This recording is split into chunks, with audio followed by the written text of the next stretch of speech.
Mutual funds confusing लगते हैं। आज हम जानेंगे म्यूचुअल फंड्स क्या है, there types and the best asset allocation strategy. Mutual fund एक सिंपल सा इन्वेस्टमेंट टूल है जहां आपको खुद स्टॉक्स सेलेक्ट नहीं करने पड़ते। यहाँ बहुत सारे इन्वेस्टर्स पैसा इन्वेस्ट करते हैं और एक प्रोफेशनल फंड मैनेजर इस फंड को डिफरेंट एसेट्स में इन्वेस्ट करता है, like bonds, equity, stocks.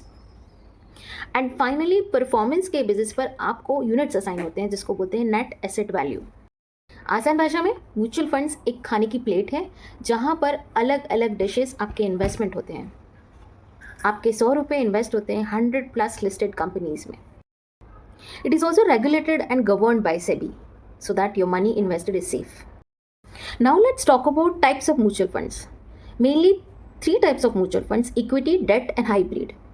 Equity का मतलब सब फंड इन्वेस्ट होता है स्टॉक मार्केट में। इसकी सब कैटेगरी होती है large cap, mid cap, multi cap, जो हम नेक्स्ट वीडियो में जानेंगे।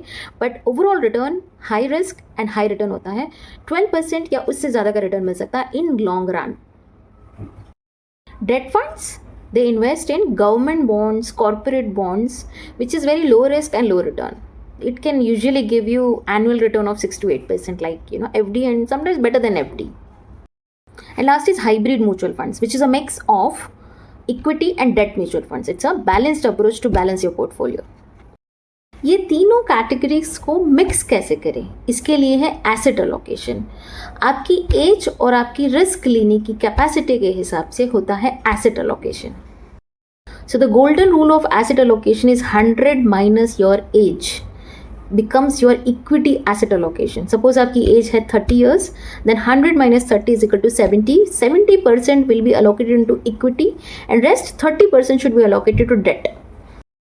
अगर आप 50 years के हैं, then 100 minus 50 is equal to 50% is your equity allocation and the remaining 50% is your debt allocation. Now ऐसा रूल क्यों?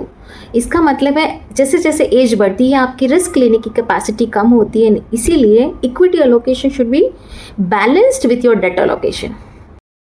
अगर आपको ये सिंपल एक्सप्लेनेशन अच्छा लगा तो लाइक, शेयर एंड सब्सक्राइब जरूर कीजिए। एंड आपका कोई भी कमेंट, क्वेश्चन हो, प्लीज़ कमेंट बॉक्स में ज़रूर लिखिए।